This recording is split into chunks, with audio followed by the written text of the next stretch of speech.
El Cid, la leyenda.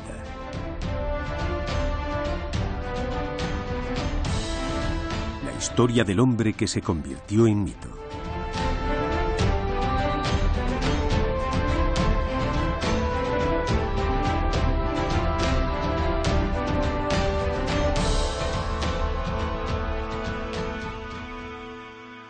Ahora que se acerca el momento de emprender mi última cruzada, la de rendir cuentas ante Dios, es tiempo de hacer balance de mi vida. Una vida excepcional, llena de aventuras, de victorias épicas, de lealtades inquebrantables. Pero también de guerras, de muerte y de traición. Una vida que jamás soñé cuando aún era un niño en el pequeño pueblo de Vivar, y que me llevó a alcanzar las mayores cotas de poder y de gloria. Pido a Dios benevolencia en la hora de mi juicio por haber dedicado mi vida a luchar en su nombre contra el infiel.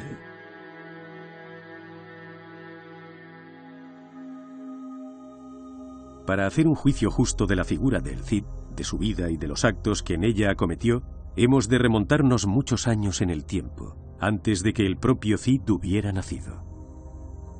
Nuestra historia comienza en el Reino de Castilla, durante el siglo XI. En esa época, la que hoy conocemos como España, no era más que una amalgama de reinos dispares, en la mayoría de las ocasiones enfrentados entre sí. Hasta el siglo VIII de nuestra era, la península ibérica estaba ocupada por los pueblos visigodos provenientes del centro y norte de Europa. En el año 711, guerreros musulmanes provenientes del norte de África derrotaban al último rey visigodo, Rodrigo, en la batalla del río Guadalete, dando comienzo así a la invasión árabe de la península ibérica. Los espadatarios del rey Rodrigo lucharon encarnizadamente contra los guerreros sarracenos, protegiendo a su señor en la batalla que se libró en el río Guadalete en el año 711. Desde ese momento, y durante los siguientes 8 siglos, los reyes cristianos se afanarían en la difícil tarea de recuperar el territorio perdido ante los musulmanes, en un proceso que pasaría a la historia con el nombre de la Reconquista. Y es en esa época convulsa donde nace una de las mayores leyendas de la Edad Media europea, el Cid Campeador. Rodrigo nació en la península ibérica en un momento en el que había bastantes reinos o taifas musulmanas y algunos reinos cristianos, como son el de Castilla, León, Galicia, Aragón o Navarra y los condados catalanes. Eran unos momentos complicados, ya que pues había una especie de lucha de poder de todos contra todos. Las taifas moras o musulmanas se habían relajado, ya no eran guerreras, no gastaban demasiado en su defensa o en su ejército y pedían a algunos de los reinos cristianos protección, para la cual pagaban unos impuestos o parias, y esos reinos cristianos les defendían de otras taifas, de otros musulmanes, de otros moros o de otros cristianos. Tenemos que partir de la idea de que los héroes de las epopeyas y gestas antiguas suelen ser fruto de la imaginación colectiva. Sin embargo, algunos tienen una base más o menos lejana en personas reales, cuyo mito las convirtió en figuras legendarias. Este es el caso de Rodrigo Díaz de Vivar.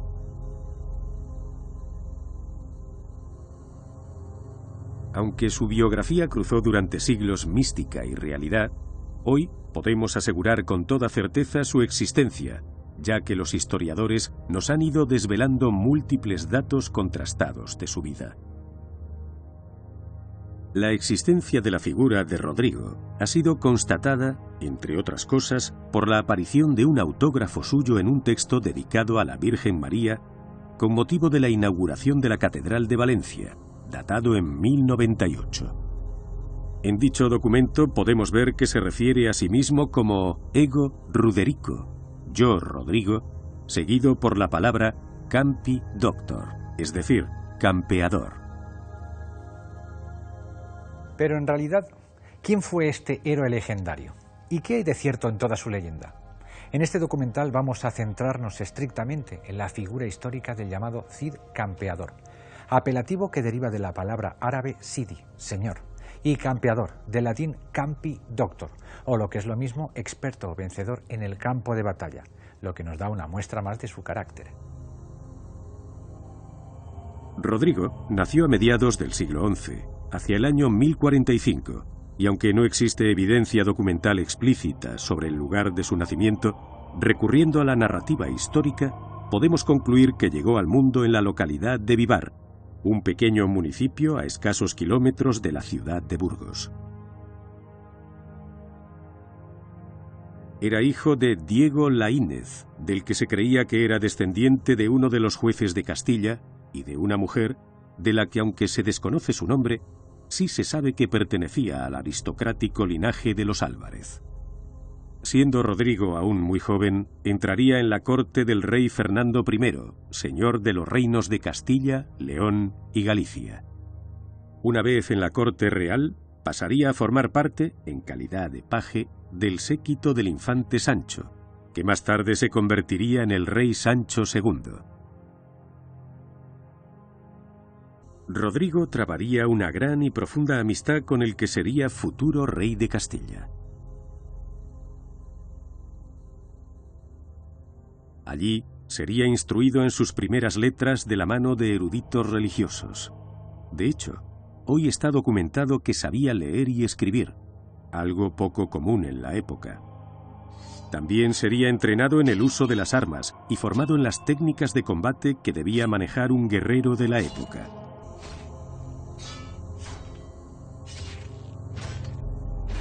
Siendo aún adolescente, pero convertido ya en un guerrero que destacaba por su maestría en el combate, sería investido caballero de la mano del propio infante, a quien acompañaría en el que sería posiblemente su primer gran enfrentamiento armado, la batalla de Graus, en el año 1063, en la que Sancho acudió en auxilio del rey de la taifa de Zaragoza, Al-Muqtadir, aliado de Castilla, contra su enemigo Ramiro I de Aragón, batalla en la que el Cid empezaría a forjar su leyenda de luchador irreductible. A la muerte del rey Fernando I, su reino quedó repartido entre sus tres hijos. Sancho II, el primogénito, se convertiría en rey de Castilla, Alfonso VI, segundo hijo varón, en rey de León, y García II, el menor, pasaba a convertirse en el rey de Galicia. Sin embargo, la paz entre los tres herederos de Fernando duraría poco. Pronto empezarían las tensiones entre los hermanos, disputándose la supremacía sobre los reinos heredados a la muerte de su padre, que desembocarían, cómo no, en enfrentamientos militares. Sería durante estos enfrentamientos entre los tres reyes hermanos cuando el ya convertido en rey, Sancho II, que le profesaba una fe ciega, encumbraría a Rodrigo hasta los puestos de mayor responsabilidad de su corte, siendo finalmente ascendido al cargo de escudero real. Sería en las batallas de Llantada y Golpejera en las que Rodrigo jugó un papel destacado, cuando Sancho se adueñó de los reinos de sus hermanos, León y Galicia. Sería además en estas campañas militares en las que Rodrigo Díaz se ganaría el sobrenombre de campeador, es decir, guerrero en batallas a campo abierto. Tras la victoria sobre su hermano Alfonso, que huiría exiliado a Toledo, Sancho había conseguido finalmente reunificar de nuevo bajo una única corona los reinos de su padre. Pero la paz real no iba a durar mucho, ya que a finales del año 1072, su propia hermana, la infanta doña Urraca, al frente de un grupo de nobles leoneses descontentos con el reinado de Sancho, se alzarían contra él en la ciudad de Zamora.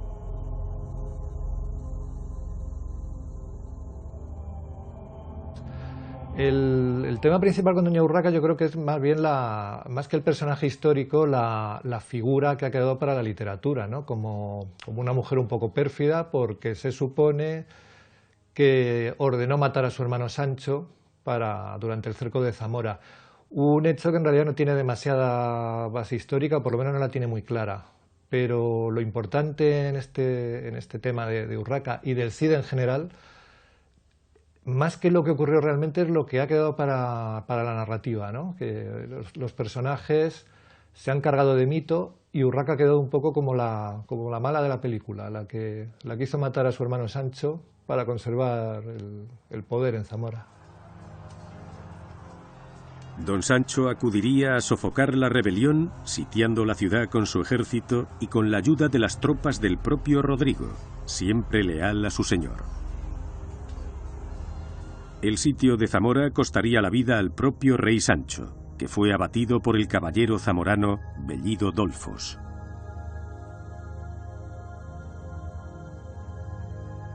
Con Bellido Dolfos ocurre un poco lo mismo que con Urraca o con el propio Cid, que es un personaje más literario que otra cosa. De hecho, probablemente ni siquiera existió. No hay mucho acuerdo al respecto, pero yo creo que es un personaje literario y es un arquetipo antiquísimo, el traidor que decide el destino de la guerra más allá del campo de batalla, ¿no? de una forma pues artera.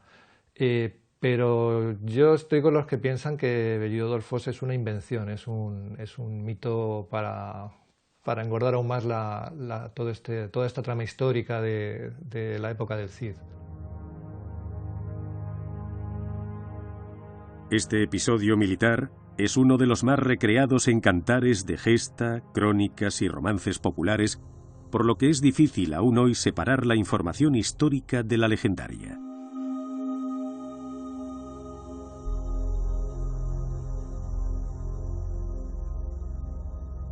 Rey don Sancho, no digas que no te aviso, que de dentro de Zamora un alevoso ha salido. Llámase Bellido Dolfos, hijo de Dolfos Bellido. 4 traiciones ha hecho, y con estas serán 5, si gran traidor fuera el padre. Mayor traidor es el hijo. Gritos dan en el real, que a don Sancho han malherido. Muerto le ha Bellido Dolfos, gran traición ha cometido. Des que le tuviera muerto, metióse por un postigo. Por las calles de Zamora va dando voces y gritos. Tiempo era, doña Urraca, de cumplir lo prometido. La repentina muerte del rey hizo que Alfonso regresara de su exilio para ocupar el trono de su hermano muerto. Fue la muerte de mi señor, hermano y amigo, el rey Sancho, la que cambiaría para siempre el rumbo de mi vida. Aunque era generalizada la sospecha de que tras la muerte del rey estaba la oscura y larga mano de su propio hermano Alfonso, nadie osaba decirlo en público. Solo yo, por el cariño que profesaba al que hasta entonces había sido mi señor, tuve el coraje de pedir cuentas al nuevo rey de Castilla. Y ese sería el inicio de mi calvario, pero también de mi gloria. Es bastante probable que Bellido Dolfos existiese y fuese un enviado de Urraca, la hermana de Sancho, ya que no estaba de acuerdo con las expectativas de su hermano de conquistar o de tener bajo su mando Castilla, León y Galicia. No sabemos si Bellido Dolfos se llamaba así, pero sí que hubo algún tipo de enviado o emisario que fue el que acabó con la vida de Sancho y cambió la historia de la península.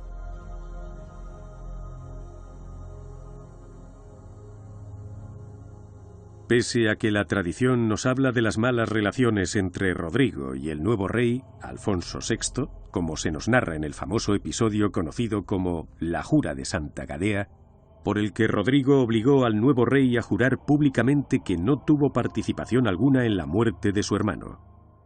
El hecho de obligar a jurar a un monarca podía ser interpretado como una humillación, una ofensa, pero en realidad este suceso nunca ocurrió, y es en realidad un mito creado en el siglo XIII para ensalzar la figura del Cid y su preeminencia sobre todo un rey.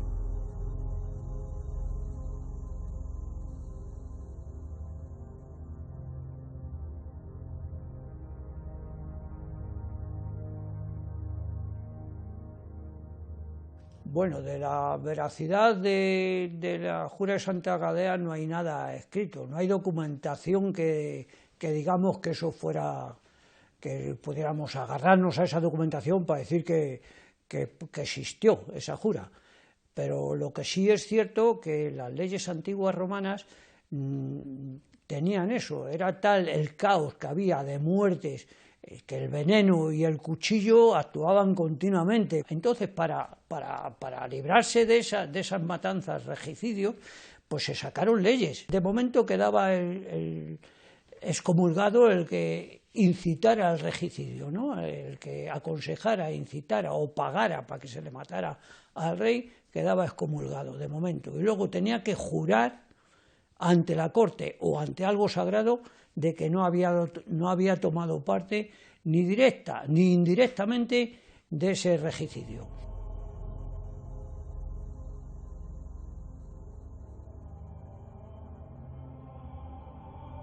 Bueno, pues así las cosas, claro, ¿quién va a hacer jurar a un rey? También había que arriesgarse, aunque era normal hacerle jurar cuando había una muerte violenta en un rey, había que hacerle jurar al que iba a ocupar el trono. En este caso era Alfonso VI, y en este caso el que había muerto era Sancho de Castilla, y los castellanos fueron allí a tomarle jurar, como era costumbre. El rey Alfonso no se tenía que enfadar ni cabrear, porque era costumbre hacerle jurar en aquellos tiempos a los reyes si habían tenido parte en la muerte. Claro, había que echarse para adelante y tal, o el más noble de los castellanos, o el más cualificado, tenía que hacerle jurar entre todos los castellanos al rey. ¿Quién era en aquella época? Pues era Rodrigo Díaz, puesto que era almijier o alférez de Sancho. Ya rey, Alfonso contó activamente con los servicios de Rodrigo. Le procuró además matrimonio con su propia sobrina, la dama de su corte, doña Jimena Díaz, con la que Rodrigo tendría 3 hijos.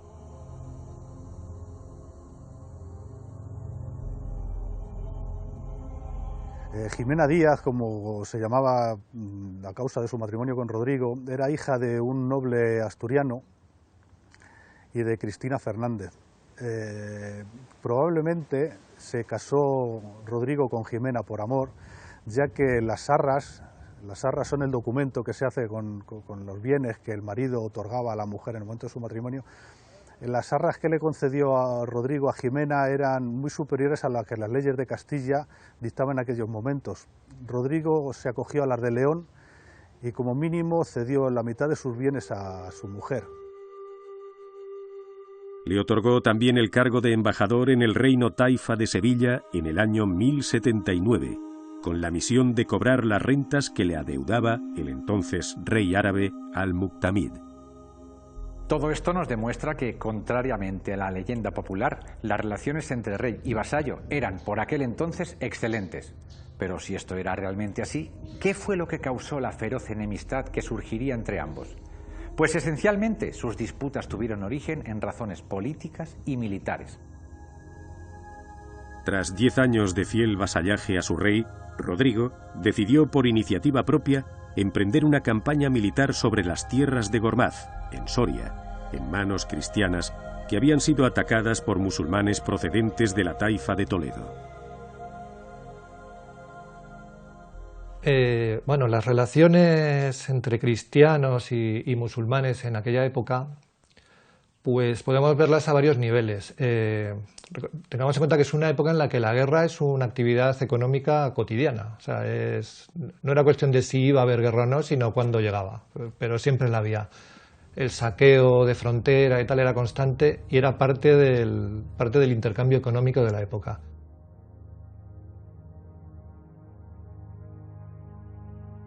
Yo creo que en el territorio cristiano sí se exacerbó más la diferencia e incluso la violencia ya por una cuestión política, porque en el momento en que el Islam español empezó a retroceder, los reinos cristianos necesitaban hacer mucho uso de la propaganda. Y como sabemos, por desgracia, los factores religiosos y raciales funcionan bien para eso, para promover, para hacer que la gente coja una espada o una lanza y vaya a la guerra, ¿no?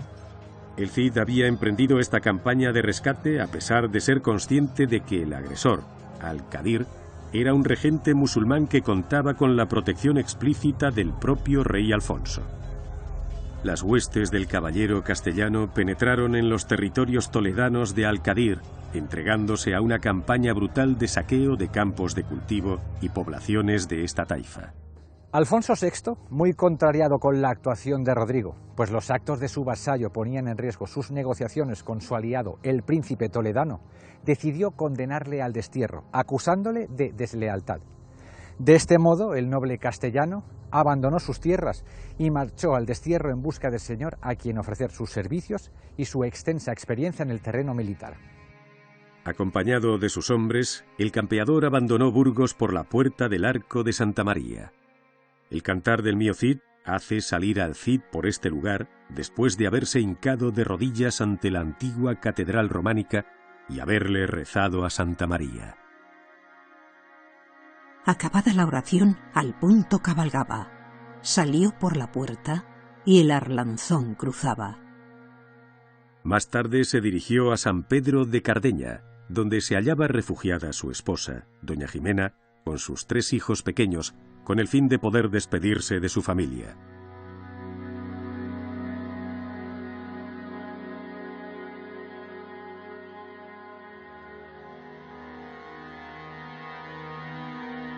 El ciego sol se estrella en las duras aristas de las armas.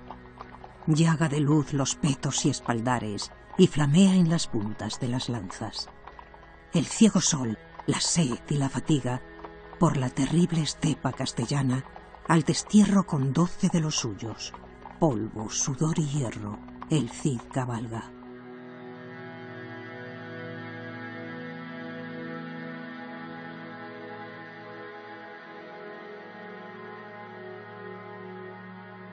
Durante los primeros meses de su destierro, el Cid atravesaría las tierras de Castilla, haciendo alto en alguna de las plazas fortificadas más importantes de la época, como Peñaranda de Duero, frontera con las tierras musulmanas.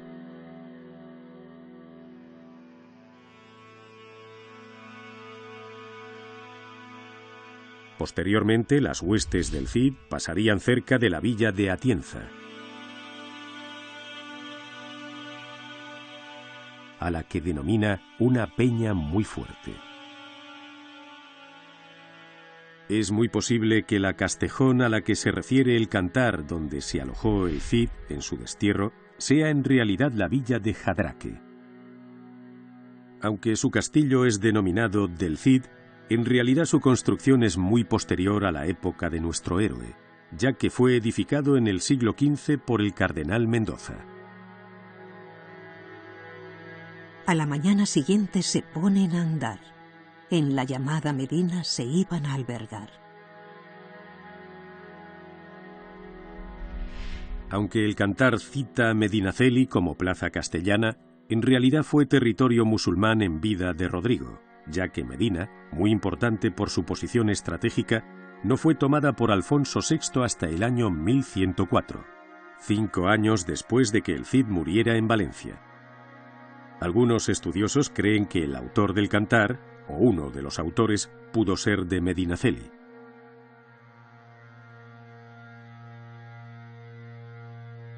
Posteriormente emprendería camino a Barcelona, donde ofrecería sus servicios al conde Berenguer Ramón II, al que la historia conocería como el fratricida, por haber asesinado a su hermano Ramón.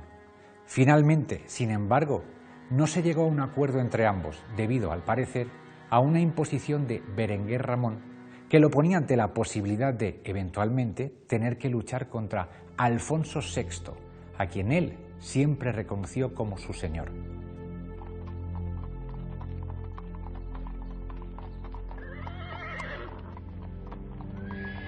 Allá va el Cid con toda su mesnada, tenía que salir con criados, guerreros, amigos, criados, no criados de fregar y de barrer, no, criados por él. De ahí degenera la palabra de hoy en día de criado, porque está el criado en tu casa.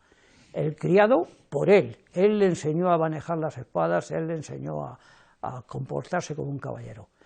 Bueno, pues así como decíamos, atraviesa toda la estepa castellana y va a Zaragoza y allí la acoge con los brazos abiertos el rey de Zaragoza, que ya le conocía y ya era amigo de él, y había luchado codo con codo en Graus y le conocía por su destreza y su valentía y el afecto que le tenían sus hombres. En Zaragoza el Cid es feliz, ¿no? Allí manda los ejércitos, reestructura todas las defensas de Zaragoza y hace la guerra con los colindantes que le manda. Es una espada mercenaria, el Cid y sus hombres son mercenarios, ¿no? Luchan por dinero. Y aunque pudiera parecernos extraño que un caballero cristiano se pusiese al servicio de un rey musulmán, esto no era en absoluto infrecuente en aquella época, pues las cortes musulmanas se convirtieron a menudo en refugio de los nobles de los reinos cristianos del norte. Bueno, es significativo en la historia de Rodrigo, y es un hecho que ha sido siempre muy difícil de encajar con su figura como adalid, como héroe cristiano y ejemplo del caballero de la fe, ¿no? El hecho de que fue mercenario durante muchísimos años de los emires de Zaragoza y que en ese cargo se ocupó de derrotar ejércitos, sobre todo aragoneses, pero también castellanos. Y claro, ¿cómo encajas eso con la figura de un caballero cristiano? Seguramente en su época no costaba tanto, debía ser algo bastante normal. Incluso la aristocracia de los reinos cristianos admiraba el refinamiento de los musulmanes y adoptaban sus usos. Y el mejor ejemplo quizá lo tenemos en la abundancia del arte mudéjar, que además es el único estilo artístico genuinamente español, que es el reflejo de que, vale, sí, estamos derrotando a los musulmanes, pero nos gusta lo suyo, es como que es más bonito que lo nuestro. El Cid probablemente mientras estaba en Zaragoza vestiría a la usanza musulmana y quizá probablemente aprendió a hablar árabe, eso no lo sé, pero es plausible, estuvo ahí un montón de años, ¿por qué no?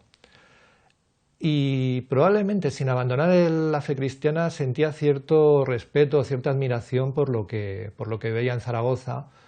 Me imagino, comparado una ciudad como Zaragoza, comparada con lo que habría visto él en Castilla, pues claro, debía parecer muy llamativo. Rodrigo fue un caballero fiel a los emires de Zaragoza mientras le pagaron. Al fin de cuentas era un mercenario y no tuvo mayores problemas en ese sentido. Entre los años 1081 y 1087, Rodrigo Díaz de Vivar combatiría bajo bandera musulmana en múltiples campañas militares, como las emprendidas contra el rey de las taifas de Lérida, Tortosa y Denia, contra Sancho Ramírez de Aragón o contra el propio conde Berenguer Ramón II de Barcelona. Rodrigo Díaz de Vivar tenía una relación buena con Al-Muqtadir, que era el rey de la taifa de Zaragoza, ya que en algunas ocasiones había salido en su ayuda o había acudido en su ayuda por orden de su rey, primero de Fernando I y después de Sancho II, con lo cual en su destierro era un lugar natural que le acogiesen en Zaragoza y le pusiesen al frente de sus ejércitos. Posteriormente a la muerte de Al-Muqtadir, sus hijos heredaron el reino y el padre Al-Muqtadir lo dividió en dos. A uno le cedió Zaragoza y a otro le cedió Lérida. Rodrigo se quedó en Zaragoza y se vio obligado a luchar con el hermano de Al-Muqtadir y las relaciones pues eran buenas, era su general y permaneció en Zaragoza hasta que el rey Alfonso VI decidió que quería retomar otra vez las parias que habían dejado de pagar los zaragozanos debido a que se sentían protegidos con la presencia de Cid Campeador. A todos estos enemigos, Rodrigo, convertido ya en un gran estratega y militar, los derrota sin paliativos y en algunos casos incluso de forma humillante. Es muy probable que tras estas exitosas campañas, Rodrigo recibiera el apelativo popular de Cid o Sidi en árabe. Aún durante mi destierro, yo seguía rindiendo vasallaje a mi rey Alfonso. Como prueba de ello, diré que de cada una de mis conquistas enviaba tributo a Castilla. En cierta ocasión, recuerdo haber enviado a mi buen Álvar Fáñez con 100 de los más hermosos caballos aprehendidos, con sus hermosas sillas, sus frenos y con las espadas colgando de sus arneses. Ahora, con el buen juicio que me da el paso del tiempo, me pregunto si todo aquello no lo hacía buscando el perdón real que me permitiera volver a Castilla para poder reunirme con Jimena y mis hijas. A la muerte del rey de Zaragoza, en 1085, le sucedería su hijo Al-Mustaín, a cuyo servicio siguió el campeador, pero por poco tiempo. En 1086, su antiguo señor, Alfonso VI, que había conquistado Toledo el año anterior, puso sitio a Zaragoza con la firme decisión de tomarla.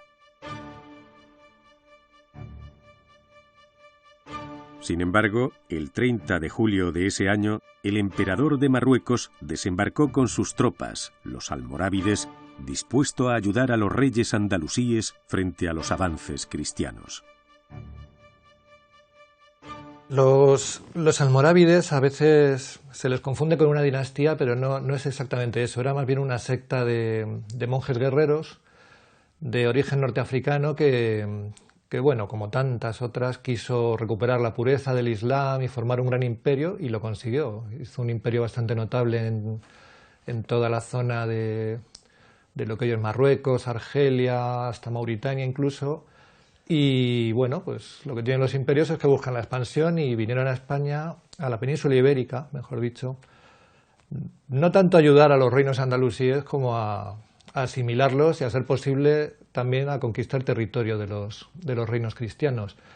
Eran combatientes muy duros, muy fanáticos, y un hueso realmente duro de roer, y coincidió con el momento histórico del Cid y permitió también darle lustre a su figura, claro, porque él se enfrentó a ellos y los derrotó, lo cual fue un suceso muy, muy llamativo en el momento, porque hasta ese instante no habían perdido realmente ninguna batalla los almorávides, y detuvo la expansión. No, tampoco los derrotó que los desbaratara, pero los frenó, y en cierto modo permitió que la reconquista siguiera adelante, sobre todo para Aragón, curiosamente, que es quien sacó mayores beneficios de las campañas del Cid y del Cid contra los almorávides. Lo curioso de los almorávides es que les ocurrió una cosa también es muy típica, ¿no? Llega la primera oleada como guerreros muy fanáticos, muy, muy creyentes, se instalan en Al-Ándalus y se refinan y se vuelven blandos. Y un tiempo después llega otra oleada de otros fanáticos distintos que les derrotan a ellos a su vez, los almohades en este caso.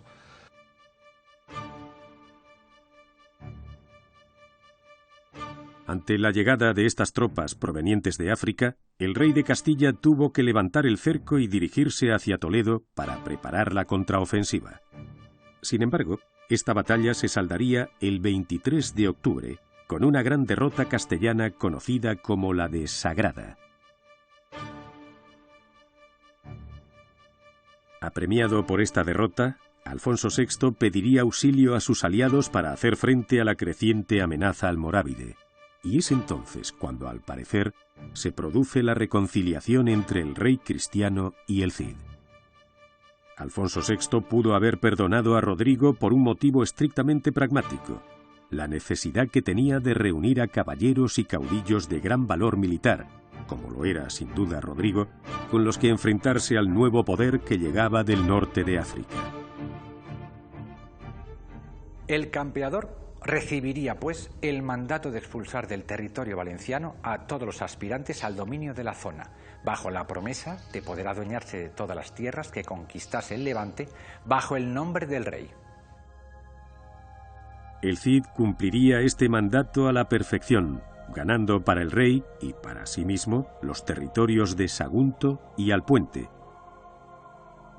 lo que le permitió mantener y financiar a su propio ejército sin que el rey tuviera que aportar ni un solo sueldo. La restablecida buena relación entre el rey y el Cid, cimentada sobre los éxitos militares del segundo, pronto se truncaría nuevamente. Alfonso había acudido a defender el castillo de Aledo, ubicado en la actual Murcia, del cerco al que estaba siendo sometida por las tropas almorávides. Para ello, ordenó a Rodrigo que se reuniese con él, pero éste, probablemente crecido por incipiente poder, avanzó solo, sin esperar a reunirse con el rey. A día de hoy todavía no sabemos muy bien si este hecho fue fruto de una mala coordinación entre los dos ejércitos o en realidad fue una desobediencia intencionada y explícita del caballero, cuyos planes estaban cada vez más alejados de los de su rey. Ante esa afrenta directa, Alfonso decidió castigar a su vasallo, pero esta vez no solo con el destierro, sino también con la expropiación de todos sus bienes, algo que solo se hacía en casos de extrema traición. A partir de ese momento, el Cid pasaría pues a ser a todos los efectos un caudillo independiente, sin vasallaje ni rey a quien rendir cuentas, dueño y señor de su destino y el de sus ejércitos.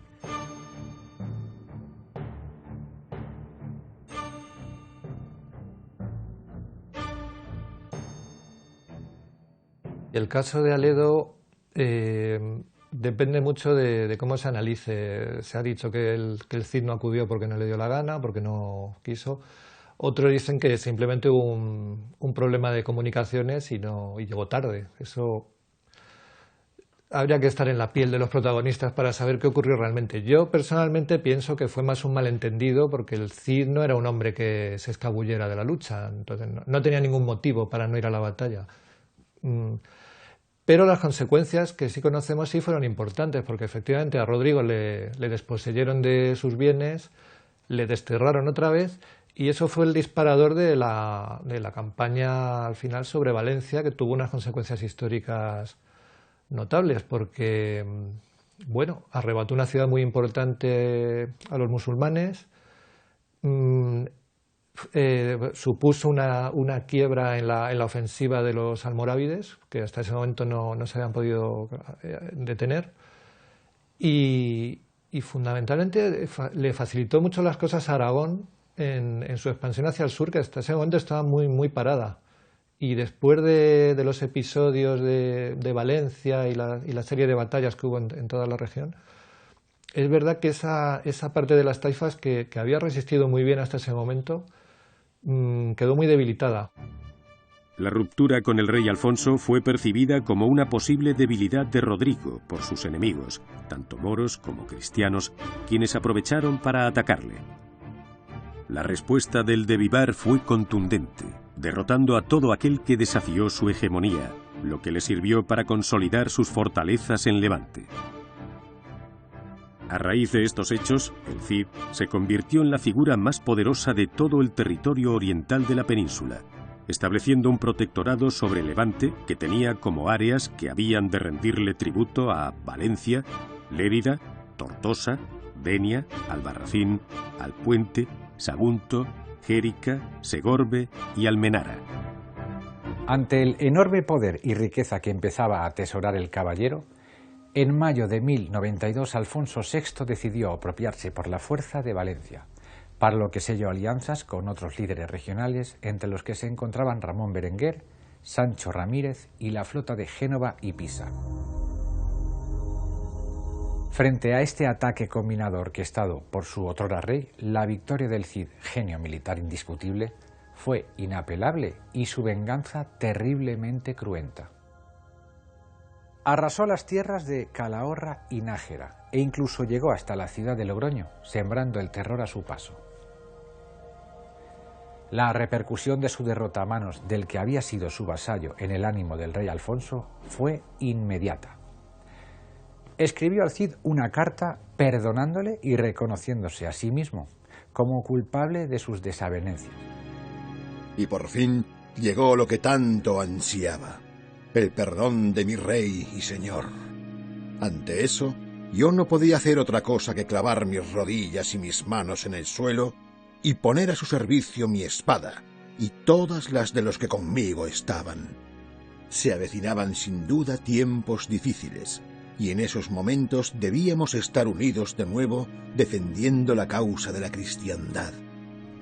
Tras la sucesión de victorias y conquistas llevadas a cabo por Rodrigo, ya ninguna fuerza cristiana se podía oponer al Cid, y solo el potente imperio almorávide, por entonces en la cima de su poderío militar, podía hacerle frente.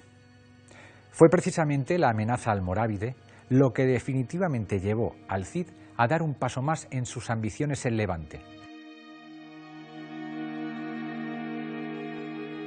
Superando la idea de crear un protectorado sobre las distintas fortalezas de la región, decidió conquistar la ciudad de Valencia para establecer su señorío hereditario no sometido a ningún rey cristiano.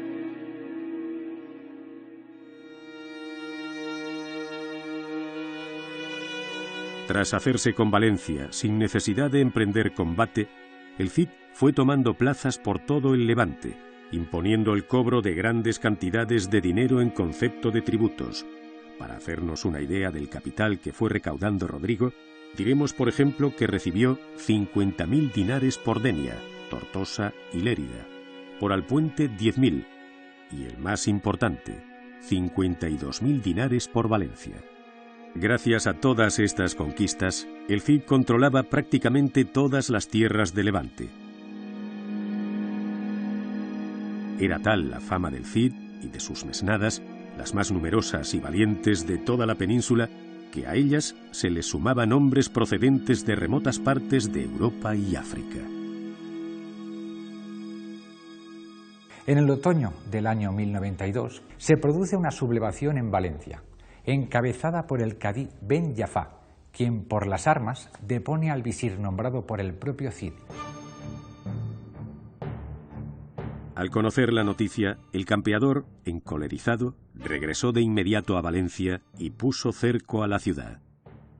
Los rebeldes sitiados solicitaron refuerzos a los almorávides, quienes enviaron un ejército en su ayuda. Sin embargo, a 20 kilómetros de Valencia, este ejército, viendo la situación de clara inferioridad, decidió retirarse dejando a la ciudad sola a su suerte. Tras esta huida, ya no recibirían los árabes valencianos auxilio externo alguno, por lo que la ciudad empezó a sufrir las consecuencias del desabastecimiento producto del sitio al que estaban siendo sometidos. Finalmente, Valencia capitularía ante Rodrigo el 15 de junio de 1094. Desde entonces, el caudillo castellano adoptaría el título de Príncipe Rodrigo el Campeador. En represalia por la sublevación, Ben Jafá fue quemado vivo por el Cid, que se vengaba así de que asesinara a su protegido, aplicando el rito derivado de una antigua costumbre islámica. Tras la toma de Valencia, volví a enviar a mi más fiel emisario, Álvar Fáñez, a Castilla, llevando con él una quinta parte de cuantioso botín que encontramos a nuestra llegada a la ciudad.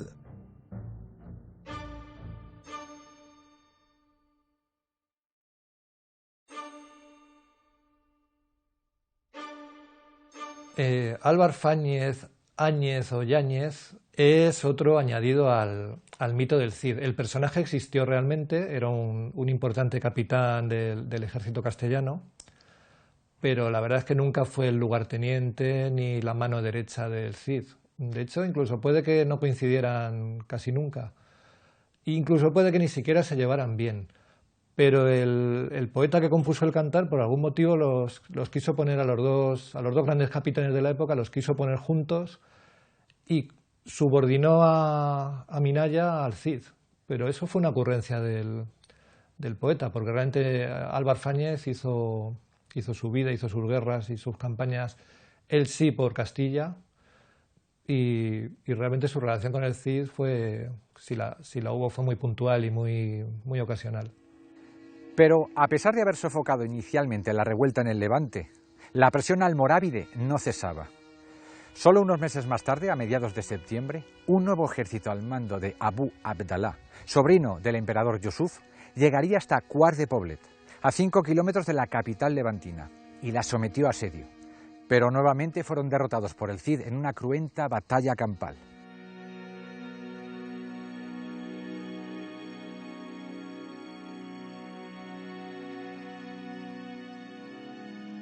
Rodrigo Díaz de Vivar ganó todas las batallas a las que se enfrentó, probablemente por eso le llaman el no vencido, y esta no fue una menos. Efectivamente, llevaba a Valencia asediada algún tiempo, estaban en época de Ramadán, y llegó un momento en que ya el asedio empezó a endurecerse y aunque Rodrigo Díaz de Vivar se supone que había pedido ayuda al rey Alfonso VI, no había tiempo a que llegase, con lo cual, como en todas sus otras batallas, inventó una estratagema, una estrategia para ganar la batalla y deshacerse con el asedio. Con sus ejércitos salió por la noche por la zona sur de Valencia, que no estaba asediada, no estaba vigilada por los almorávides, y dando un amplio rodeo se situó en la parte trasera de sus ejércitos y sus campamentos. A la mañana siguiente, como había ordenado, un grupo de soldados salió de Valencia para hostigar a los moros y que estos les persiguiesen. El grueso del ejército moro salió, almorávide, salió en persecución de estos caballeros que habían salido de Valencia, y en ese momento Rodrigo Díaz de Vivar, con estandartes de su rey, que no era realmente el que estaba atacando, atacó por la retaguardia a los campamentos almorávides, y estos, pensando que eran el grueso del ejército cristiano, salieron huyendo despavoridos. De esta manera ganó la batalla prácticamente sin bajas cristianas, aunque creo que con muchas bajas almorávides, y los echó al mar. Fue otra de sus batallas, quizá una de las más importantes y conocidas, puesto que se produjo allá en Valencia, y que se ganó con la estrategia y la planificación y no con la fuerza. De nuevo, a finales de ese mismo año, nuevos disturbios ocasionados por musulmanes convencieron al Cid a fijar su residencia permanente en Valencia, más concretamente en el Alcázar, así como a disponer de la mezquita para ponerla bajo la advocación de Santa María.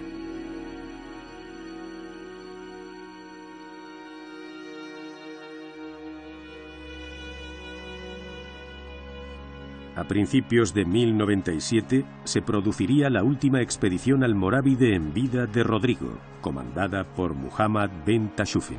Esta nueva incursión desembocó en la batalla de Bairén, de la que una vez más saldría victorioso el caudillo castellano, esta vez con ayuda de las huestes aragonesas del rey Pedro I, con el que Rodrigo había firmado alianza en 1094. Esta victoria le permitió proseguir con sus conquistas por todo el levante de la península. Así, a finales de 1097, el campeador ganó la plaza de Almenara y en junio de 1098 logró ocupar la poderosa plaza de Sagunto, que reforzaba notablemente su dominio en aquellas tierras. La intensa actividad guerrera de Rodrigo y las secuelas de las graves heridas padecidas años atrás en la batalla de Daroca mermaron ostensiblemente su salud, al punto de que meses después de la rendición de Valencia su deterioro físico era patente. También había ayudado a este declive la muerte de su hijo Diego en la batalla de Consuegra, 2 años antes, muerte que le había sumido en una profunda tristeza. Dios, a quien con tanto ahínco había querido siempre servir, me quitó demasiado pronto lo que más quería. Con Diego se fueron mis ganas de vivir, la continuidad de mi obra y mi apellido. Ya no me quedaban fuerzas ni ilusiones para batallar, más aún presintiendo que el final estaba ya cerca. Efectivamente, fue una paradoja, ¿no? Porque el Cid, invicto en 1000 batallas y con heridas, eso sí, pero no muy graves, y el hijo, la primera vez que va a combatir, la primera batalla, muere, pues, además defendiendo al rey Alfonso VI con sus espadatarios. Alfonso VI logra salvar la vida con un espadazo en el muslo cosido a la silla de su caballo, o sea que también se llevó lo suyo. Pero perdieron la batalla, ¿no?, contra los almorávides. Para el Cid supuso un golpe muy duro, porque era sus esperanzas. En aquella época, tener un hijo era tu continuidad, que tu apellido sobreviviera a los atabares de la historia y la casa que fuera esa, la tuya, la de Díaz. Entonces, para él fue un golpe muy duro. Eso, unido a un montón de heridas que tenía y que pues sufrió un declive muy profundo, incluso físicamente, mentalmente y físicamente. Pero en contraste con todos los héroes de todas las poesías y de todas las cantares y de todas las trovas que había en la época en toda Europa, Él muere en la cama, tranquilamente, en todas las trovas y ensalzando a los héroes, los ponen que han luchado con 300 enemigos él solo y ha muerto combatiendo. El Cid no, muere tranquilo, relajado, alrededor de los suyos. La de Sagunto sería su última conquista.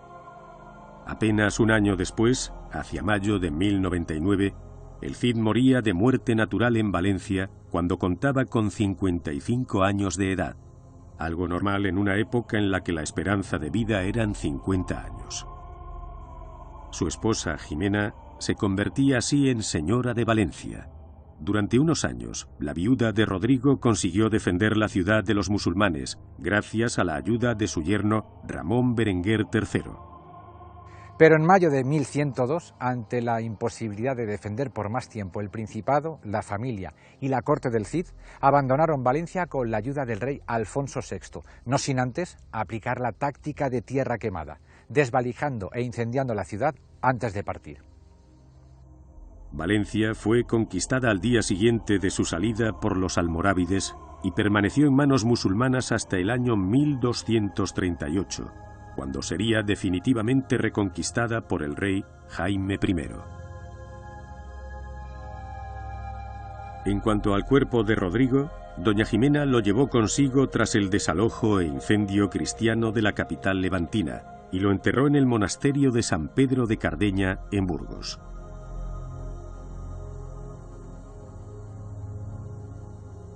En 1808, durante la Guerra de la Independencia, los soldados franceses profanaron su tumba, pero finalmente, y tras diversos traslados, desde el año 1921, sus restos reposan junto con los de su esposa doña Jimena en el crucero de la Catedral de Burgos.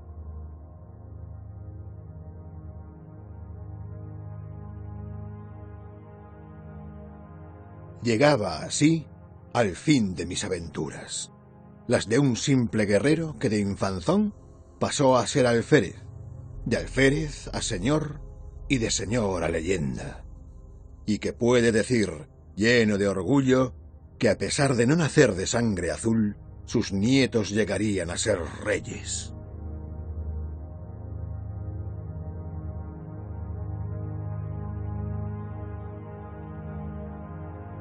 Tras su muerte y durante los siglos venideros, la figura del Cid se fue agrandando, dando paso a innumerables leyendas, muchas de ellas sin base histórica, sobre su vida y sus campañas militares, que pronto arraigaron en la cultura popular.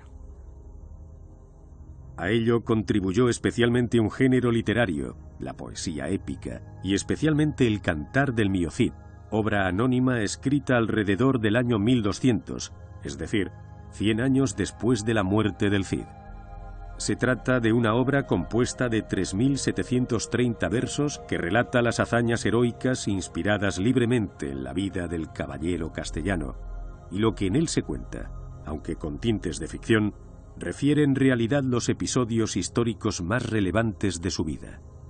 En el poema se magnifican sus hazañas para crear la figura del héroe que ha llegado hasta nuestros días. El Cantar de Mío Cid no es que forme parte de la leyenda del Cid, es que el cantar es la leyenda. El cantar unido a una serie de poemas y romances es el que forma esta figura que al final, más que histórica, es muy literaria y muy mítica.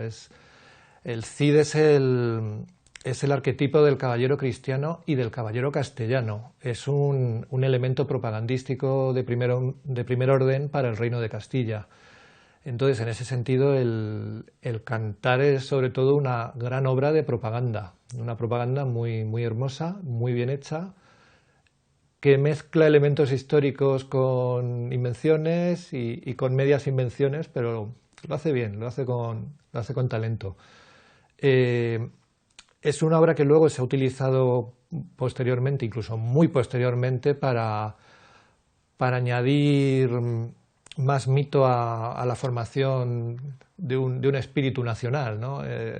Teniendo en cuenta que el Cid es un héroe castellano, luego se convirtió en un héroe español y ha sido muy, muy utilizado en ese sentido propagandístico, pero tiene lógica, porque ya desde el principio la figura del Cid como personaje literario ha sido sobre todo un elemento de propaganda política que justifica pues la misma existencia de un reino, su expansión, su formación. No es algo exclusivo de Castilla, por supuesto. En la historia siempre se hacen estas cosas, crear un héroe nacional que encarne los valores que supuestamente tiene esa nación. Además del Cantar de Mio Cid, los otros 3 textos de su género que han perdurado y que nos hablan de las andanzas del héroe castellano son las Mocedades de Rodrigo, con 1700 versos,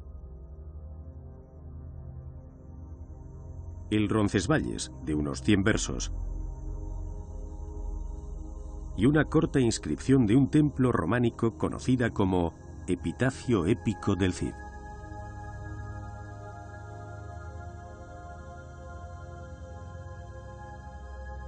El Cid se erigió, pues, más como personaje literario que real, modelo del perfecto caballero con el que arengar a los cristianos para conquistar territorios a los reinos musulmanes. De todas las leyendas que han llegado hasta nuestros días, a la ya mencionada de la Jura de Santa Gadea, se le añaden otras como las que hace referencia a su triunfo en una batalla, después de muerto, y que nos narra cómo una mañana, mientras Rodrigo reconocía el campo de batalla sitiado por el enemigo musulmán, una flecha perdida le alcanzó, y el Cid cayó herido de muerte. Sabiendo de su propio final, aún tendría el valor para indicar a sus hombres una última estratagema.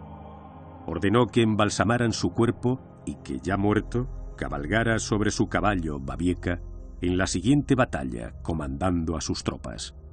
Toda la noche, continúa la leyenda, sonaron los tambores moros para animar a los combatientes, seguros de la victoria, sabedores de que el Cid había sido abatido. Al amanecer, se abrieron las puertas de Valencia, y por ellas salieron a galope todos los caballeros cristianos que había en la ciudad, con el Cid a la cabeza. Sus hombres le habían vestido, ceñido sus armas y montado sobre su caballo. Las tropas árabes quedaron sorprendidas viendo al Cid montando en Babieca cabalgando hacia la batalla, cuando le creían muerto. Fue tan grande el miedo que cundió entre las tropas que huyeron presa del pánico, creyéndole inmortal. De esta forma, el Cid campeador había ganado su última batalla. Otro de los episodios populares sobre la figura del Cid es la de la afrenta de Corpes.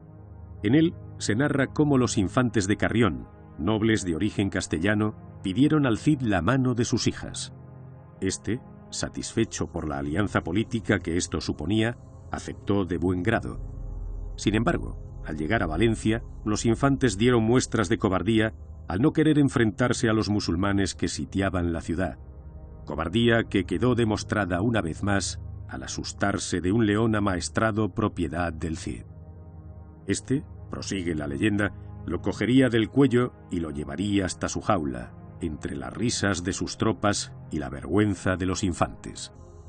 Estos, humillados, pidieron trasladar con ellos a las hijas del Cid a Castilla para desposarse allí con ellas, pero siempre, según la leyenda, lo que en realidad pretendían los de Carrión era vengarse del Cid por estas afrentas públicas. En un robledal llamado de Corpes, azotarían a las jóvenes y las abandonarían allí a su suerte atadas a un árbol. Quiso la fortuna que fueran socorridas por un caballero del séquito de los infantes, primo del Cid. Rodrigo, al enterarse de la afrenta, retó a duelo a los infantes, venciéndoles y restituyendo su honor mancillado. Finalmente, las hijas de Rodrigo, cuyos nombres eran María y Cristina, se desposarían con los infantes de Navarra y Aragón, dato este corroborado por la historia. Pienso que la realidad es que sus hijas se casó, una con el conde de Barcelona, Ramón Berenguer III, y la otra con Ramiro de Navarra, o sea que me parece que lo de los condes de Carrión es un mito. La leyenda acompañaría al Cid e incluso a sus objetos personales, sus armas o sus animales. Tal es el caso de los nombres de sus espadas, Tizona y Colada, o el de su caballo, Babieca.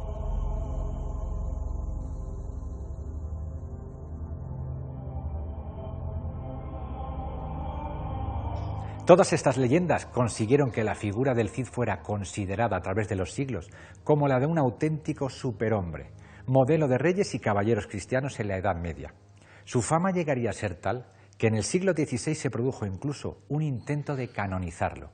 Los reyes católicos, Felipe II e incluso el franquismo, no dudaron en utilizar la figura del Cid como modelo transmisor de valores patrios y católicos. El 24 de julio de 1955, el general Franco inauguró en Burgos el monumento a Rodrigo Díaz de Vivar, entre una parafernalia propia de las dictaduras. En el discurso que pronunció no dudó en afirmar que el Cid representa el espíritu de España y encarna todos los ideales patrios. La figura mítica del Cid, no la real, la figura creada por la literatura y la historiografía, puede encarnar ciertos valores de cierta España, pero obviamente no representa ni a todo el país, ni a todos los españoles, ni a todas las épocas que ha tenido este país a lo largo del tiempo, porque es un país que ha cambiado mucho con los siglos. Pero claro, todos los estados necesitan mitos y necesitan héroes para justificarse, son símbolos a fin de cuentas que intentan representar lo que se supone que es ese país. El Cid es uno de esos símbolos y se ha usado mucho, pero mucho en un sentido propagandístico.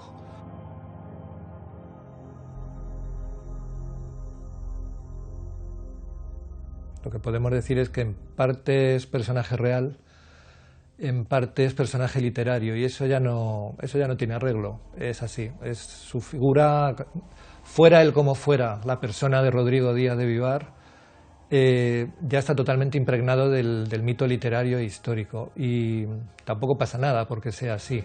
900 años después de su muerte, el campeador sigue siendo objeto de controversias. A veces es presentado como un mercenario ávido de riquezas y de gloria que aplicó con extraordinaria dureza la guerra y la venganza. Otras, como un caballero leal y honorable, fiel a su rey, a su reino y a sus ideales. En cualquier caso, el Cid continúa enclavado en el imaginario popular, sin que seamos capaces de saber cuánto de realidad y cuánto de ficción hubo en la vida de Rodrigo Díaz de Vivar. Y quizás deba seguir siendo así para siempre.